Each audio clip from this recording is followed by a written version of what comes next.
Hi friends, this is advocate Amit Sabharwal. आज का topic order 21 rule 10 to rule 13 of the CPC 1908। ये deal करता है execution of decree and orders. शुरू करने से पहले हमें ये जानना बहुत ज़रूरी है कि एग्जीक्यूशन का मतलब क्या है। और ऑर्डर 21 एक बहुत बड़ा सब्जेक्ट है, बहुत बड़ा सब्जेक्ट है। इसके अंदर 106 रूल्स है। अब शुरू करने से पहले मैं आपको ये बताता हूँ एग्जीक्यूशन का मतलब क्या होता है, लेकिन इसके लिए आपको नेक्स्ट स्लाइड पे चलना होगा। स्लाइड नंबर 1 कहता है ऑर्डर 21 रूल 10 सीपीसी 1908 मतलब deals with application for execution. इसका क्या मतलब होता है, मैं पहले आपको डेफिनेशन समझा दे रहा हूं, उसके बाद मैं आपको एग्जांपल से समझाऊंगा। ठीक है। Where the holder of a decree desire to execute it, he shall apply to the court which passed the decree or to the officer appointed on his behalf, or if the decree has been sent under the provision contained to another court, then to such court। अब इसको example से समझते हैं। ए और be friends है, आपस में बहुत अच्छे दोस्त हैं। बी ने ए से पैसे मांगे उधार। बी ने ए से पैसे मांगे, फ्रेंडली लोन 2 लाख रुपए। मतलब बी ने ए को बोला कि यार मेरे को पैसे दे दो 2 लाख रुपए, मुझे जरूरत है। ए उसका बहुत अच्छा दोस्त है, बोला ठीक है ले ले। कब तक लौटाएगा? बोला मैं तेरे को 6 महीने के अंदर अंदर लौटा दूंगा। ठीक है।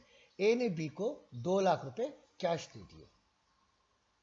आगे 6 महीने बीतने के बाद जब ए ने कांटेक्ट किया बी को कि भाई तूने 2 लाख रुपए लिए थे, पैसे तो लौटा दे, तो बी ने एक ऑप्शन दिया कि तूने कौन से पैसे दिए थे, यानी आपने कौन से मुझे पैसे दिए, कोई रिकॉर्ड तो है नहीं। दूसरा दूसरा ऑप्शन उसने बोला बी ने कि अभी मेरे पास फंड नहीं है, मैं बाद में दूंगा, अभी मेरे पास पैसे नहीं है। अब 2 लाख रुपए देखे तो फंस गया वो तो।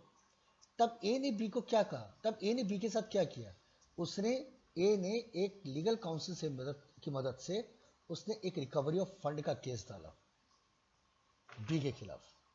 ठीक है। जब उसे वाद दाखिल किया, यानी प्लेंट जब दाखिल किया, तो कोर्ट ने ऑब्जर्व किया कि बी ने वाकई ही एक से पैसे लिए और बी एक फालतू के एक्सक्यूजेस दे रहा है और उसके पैसे नहीं लौटा रहा है। तो कोर्ट ने क्या किया, ए के फेवर में डिक्री दी।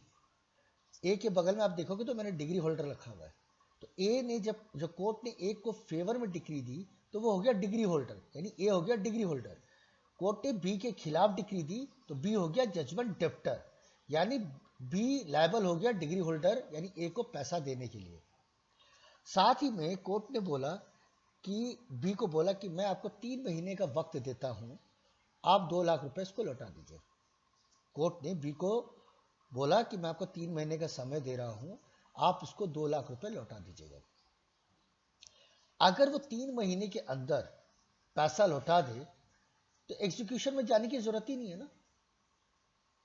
एग्जीक्यूशन में जाने की क्या जरूरत है। लेकिन बी ने 3 महीने तक उसको पैसा नहीं दिया ए को, कोर्ट की डिक्री होने के बावजूद भी।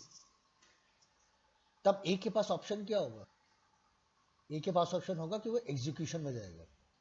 ये होता है एग्जीक्यूशन, जो ऑर्डर 21 रूल 10 सीपीसी बताता है। अब डेफिनेशन के हिसाब से इसका मतलब है कि जिस कोर्ट ने उसको डिग्री पास करी थी, या तो उसी कोर्ट पे ही लगेगा एप्लीकेशन, या फिर कोर्ट जो है किसी और कोर्ट पे ट्रांसफर कर देगी उसके एग्जीक्यूशन का प्लेंट।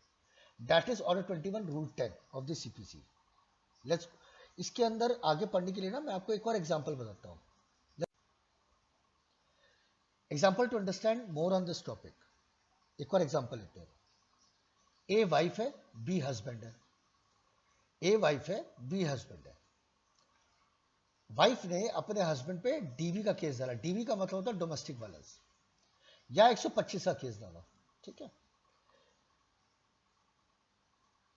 कोर्ट ने ऑब्जर्व किया कि बी ने वाकई ए के साथ डोमेस्टिक वायलेंस किया, तो कोर्ट ने बी को बोला कि तुम 5,000 रुपए अपनी वाइफ को मेंटेनेंस दोगे हर एक महीने।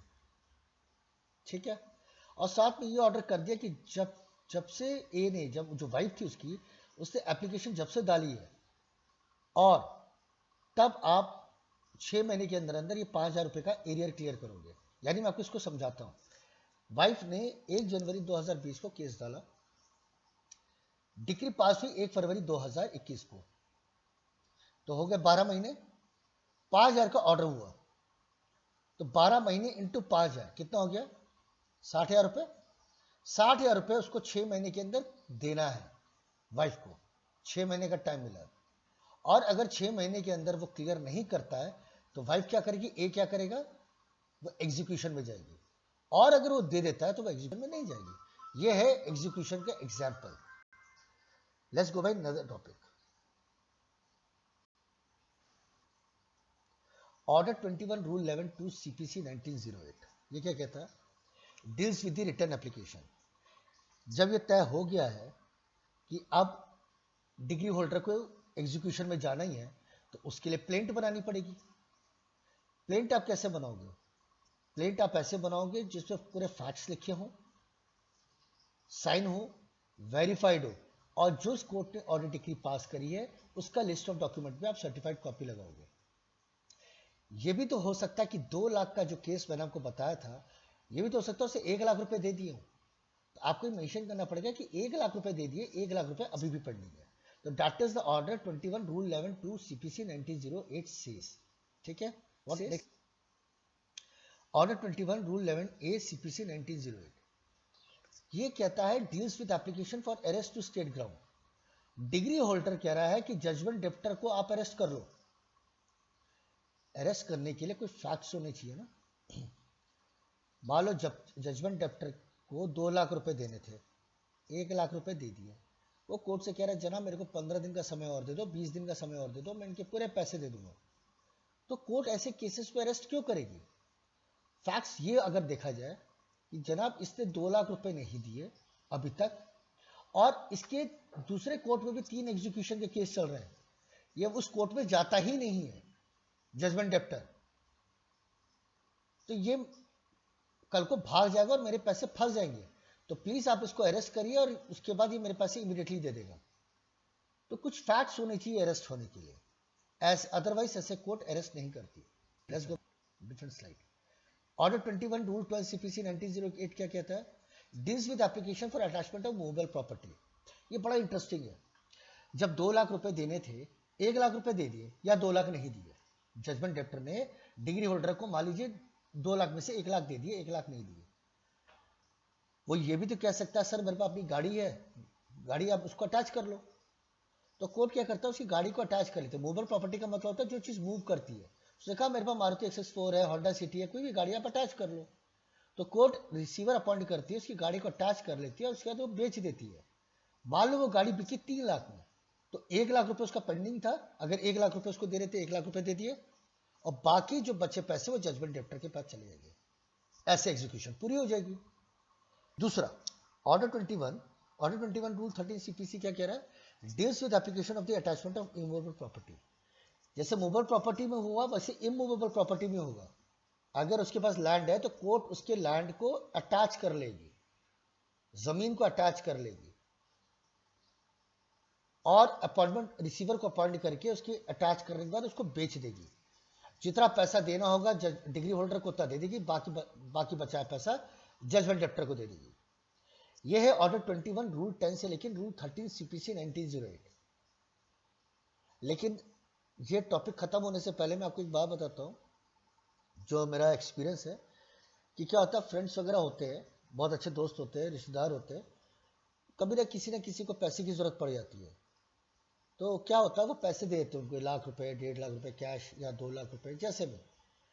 रिटर्न में कुछ करते नहीं है, ना कॉन्ट्रैक्ट करते, ना एग्रीमेंट करते, ना कोई प्रोमिसरी नोट करते। उसके बाद जब पैसे लेने की बारी आती है तो आधे बंदे मुकर जाते हैं। तो ऐसे केसेस पर आपको रिकवरी करने में बड़ा दिक्कत हो जाती है। कोई भी कोर्ट काम करता है तो वह एविडेंस एक्ट के हिसाब से काम करता है। आप कैश दे रहे हो, रिटर्न में कुछ नहीं है, फिर आप सोचोगे कोर्ट ऐसा करती है, कोर्ट काम नहीं करती। कोर्ट सब काम करती है, लेकिन कुछ समझदारी तो हमें खुद करनी पड़ेगी ना। आप किसी को भी पैसे दो, आप प्लीज उसके रिटर्न में तो लोगे ना।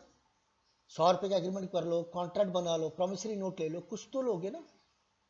तो अगर ऐसी चीजें होती हैं तो आपको रिकवरी ऑफ फंड में दिक्कत नहीं आएगी, आपको पैसे बकाया वापस मिलते ही मिलते हैं।